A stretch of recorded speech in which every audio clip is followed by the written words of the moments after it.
ത്രിതല പഞ്ചായത്ത് സംവിധാനത്തിൽ ബ്ലോക്ക് പഞ്ചായത്തുകൾക്ക് എന്താണ് പ്രസക്തി എന്ന ചോദ്യം പതിവാണ്. പക്ഷെ ആ ചോദ്യം കിളിമാനൂർ വന്ന് ചോദിച്ചാൽ ഇവിടുത്തുകാർ പറയും ദാ ഇങ്ങോട്ട് നോക്ക്. ആ കാണുന്ന ഫ്ലാറ്റാണ് ഇതിനൊക്കെ ഉത്തരം. ഈ ഫ്ലാറ്റിന് എന്താണ് ഇത്ര വിശേഷം എന്നല്ലേ? തലചായ്ക്കാൻ ഇടയില്ലാത്ത 18 പേർക്കാണ് കിളിമാനൂർ ബ്ലോക്ക് പഞ്ചായത്ത് ഫ്ലാറ്റ് വെച്ച് നൽകിയത്, അതും സ്വന്തം ഫണ്ട് ഉപയോഗിച്ച്. ബാക്കി വിശേഷങ്ങൾ നമുക്ക് ഇവിടുത്തെ വീട്ടുകാരോട് ചോദിച്ചറിയാം. മോന് സുഖമില്ലാത്തതാണ്, മോൻ്റെ വെച്ചാണ് കിട്ടിയത്. മോൻ നടക്കൂലേന്ന് 5 വയസ്സിലാണ് നടന്നത്, സംസാരിക്കൂലേന്ന്, സ്പീച്ചിന് കൊണ്ടുപോകണം. ദിവസം ഫിസ് വരുന്നുണ്ട് അവന്. അപ്പം അവന് തണുപ്പും കാറ്റും മഴയൊന്നും കൊള്ളാതെ സ്വന്തമായിട്ട് കൂലിൽ നിർത്തണമെന്ന് ഒരുപാട് സന്തോഷം. ഇവിടെ വന്നിട്ട് എന്താണ് പറയാനുള്ളത്? വന്നതിന് ആരും പേടിക്കാതെ ധൈര്യമായി കിടന്ന് ഉറങ്ങുക, സ്വന്തം ഒന്ന് പറയാം. ആരും ഇറങ്ങിപ്പോന്ന് പറയുന്നത് പേടിക്കണ്ടല്ല. നമ്മൾ മനസ്സ് വെച്ചപ്പോൾ ഇങ്ങനെയൊന്നും ഒരിക്കലും കിട്ടുന്നതല്ല. വാടക വീട്ടിൽ ഇഷ്ടംപോലെ കിടന്നിട്ടുണ്ട്.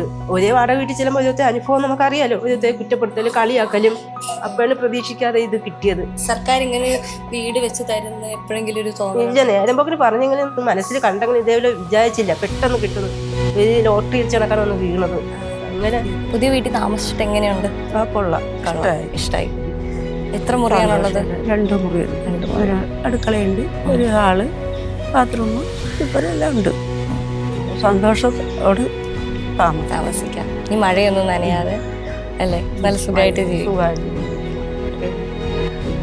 ഈ പെൻഷൻ്റെ ഒരു ഇതേ ഉള്ളു, അതും അതൊക്കെ കിട്ടുന്നതാണ് ജീവിക്കാൻ. ഇവിടെ വന്നിട്ട് എനിക്ക് വളരെയേറെ സന്തോഷമാണ്.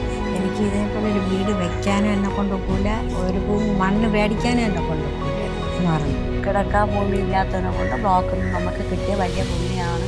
ഇതേപോലെ ഒരു സന്തോഷവും ഇല്ല. ഞാനും എൻ്റെ ഭർത്താവ് മാത്രമേ ഉള്ളൂ. വലിയ വലിയ പുണ്യം നമ്മളെ മെമ്പർമാരെല്ലാവരും നല്ല രീതിയിൽ പറയുന്നു.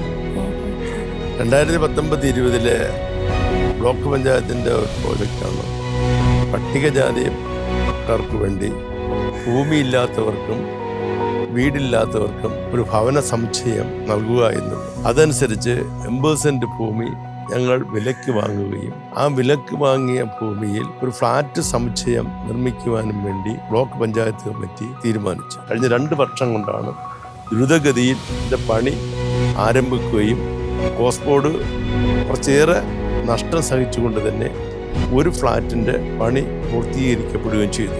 52 കുടുംബങ്ങൾ താമസിക്കാൻ വേണ്ടി 3 ഫ്ലാറ്റ് കെട്ടിടങ്ങളാണ്, ഫ്ലാറ്റ് സമുച്ചയങ്ങളാണ് നിർമ്മിക്കാൻ വേണ്ടിയുള്ള അടിസ്ഥാനം തയ്യാറാക്കുകയും അതിൽ ഒരു ഫ്ലാറ്റ് സമുച്ചയത്തിൻ്റെ പണി പൂർത്തീകരിക്കപ്പെടുകയും കഴിഞ്ഞ നവംബർ 2-ാം തീയതി തദ്ദേശ സ്വയംഭരണ വകുപ്പ് മന്ത്രി രാജേഷ് അത് ഉദ്ഘാടനം നിർവഹിക്കപ്പെടുകയും 18 കുടുംബങ്ങൾക്ക് താക്കോൽ കൈമാറുകയും ചെയ്തു. വീട് വെച്ച് നൽകാമെന്ന് വാഗ്ദാനം നൽകി പണവും പിരിച്ച് അവസാനം പണവും ഇല്ല, വീടും ഇല്ല. ദുരിതബാധിതരെ പോലും പറ്റിച്ച വ്യാജവേഷക്കാരുടെ മുമ്പിൽ തിരുവനന്തപുരം ജില്ലയിലെ ഒരു ബ്ലോക്ക് പഞ്ചായത്ത് കാണിച്ച മാതൃകയാണത്. ഈ മാതൃകയ്ക്ക് 1 അല്ല 1000 കയ്യടികൾ കൊടുക്കാം.